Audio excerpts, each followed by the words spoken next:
Yes, I'm Ruth Pitter from Voscur, and we are an umbrella organisation in Bristol that supports voluntary and community groups.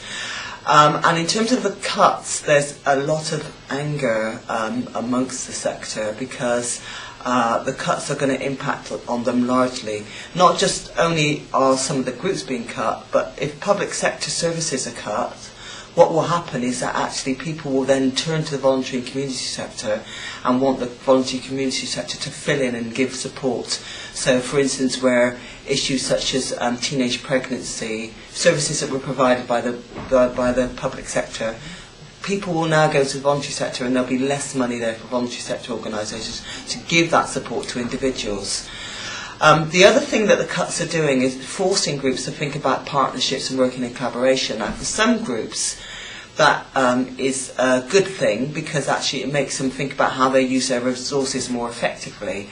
And actually it's really good to see groups thinking about working together. But for other groups, it's quite difficult because sometimes those services are very unique.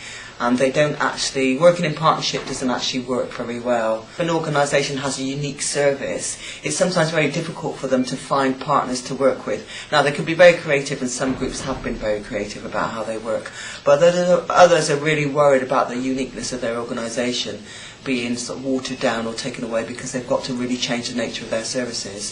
So there are lots of concerns.